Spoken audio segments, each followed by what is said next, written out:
Hello students, now we'll be discussing about internal resorption of teeth. It is an idiopathic, slow or fast progressive resorptive process occurring in the dentine of the pulp chamber or the root canal. Among the suggested causes mainly is the inflammatory cause, vascular changes in the pulp, systematic and also trauma. What happens in internal resorption? It is thought that trauma or chronic pulpitis leads to formation of dentinoclast by activating the undifferentiated mesenchymal cells. So these dentinoblasts differentiate into multinucleated clastic cells due to the growing granulation tissue which compresses the wall of the canal, and also due to which the dentinoclast cause a resorptive defect in the pulpal space.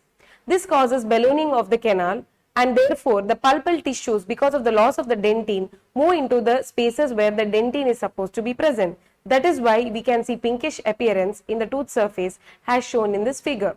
This is called pink tooth of Mummery. Type of treatment options for internal resorption is non-surgical and surgical. Non-surgical is once you start doing the root canal therapy, the access is obtained, the pulp tissues are removed, hypochlorite is used to remove all those, because already there are a lot of aberrations in the pulpal canal. Just using the files may not help in complete removal of the pulp tissues. That's why we use hypochlorite and more of irrigants, so that the irrigants flow into these aberrations that are caused due to resorption and removal of the pulpal tissue. Later we use intracanal medicaments like calcium hydroxide to remove the excessive pulpal tissues that are present in these aberrations of the canal. After which the obturation is done with thermoplastized gutta percha, so that it flows into all these aberrations and complete seal of the canal is obtained. Surgical treatment is only planned when the internal resorption extends to the external part of the tooth surface, where even the tooth surface is also involved, and therefore a surgical therapy or raising of the flap is necessary to remove that infectious parts in the external surface of the root. Once that is done, root canal therapy is done, also the external surface of the root is sealed. Coming to the necrotic pulp. What is necrotic pulp? It is a clinical diagnostic category indicating a death of the dental pulp. The pulp is usually non-responsive in these cases. There is presence of exudate, draining sinuses might be present, or also closure or sealing of this inflamed pulp, rapid and total necrosis and periradicular pathosis can be seen. This picture indicates how exactly a necrotic pulp is seen. It is non-vital, it's necrotic, presence of gram-negative bacteria, negative reaction to all the sensitivity tests, and also confirmed only on inspection of the root canal space. It can be partial or it can be total.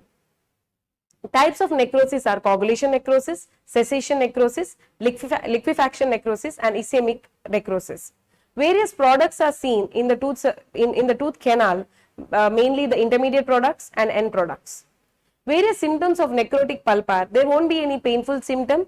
Only first symptom that is observed is the discoloration of the tooth, dull and opaque presence of lack of normal translucency of the tooth surface, greyish and brownish discoloration. So usually asymptomatic, episodes of spontaneous pain or discomfort sometimes seen, but pain on percussion or pain on pressure might be present. Partial necrosis, sometimes a particular vital nerve fibers might be present, therefore sometimes thermal test might test positive. Pain on heat application, thermal expansion of gases that are present in the root canal lead to pain on heat application on these necrotic tooth.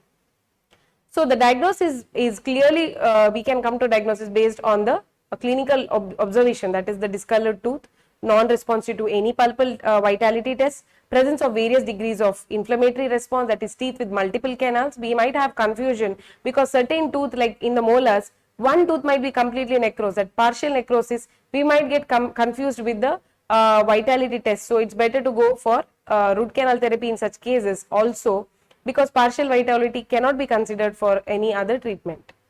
Minimal response might be seen in electric pulp tests. Diagnosis mainly should depend on the spread of the inflammatory reaction to the periradicular tissue. That is, in necrosis teeth, we can always see a huge periapical lesion or granuloma in the posterior teeth. So that is a main indication for root canal therapy in such cases. A radiograph might show a large cavity, or it might show a thickening of the PDL or a huge granulous lesion. Treatment and prognosis for a pulpal necrosed teeth is mainly root canal therapy. Only in case the advancement of disease is too much, surgical removal might also be recommended. But most of the time, if it looks like it's a fair prognosis, we can go for a root canal therapy, and a crown can be given to prevent to improve the aesthetic views, and therefore that is a treatment for pulpal necrosis. Thank you.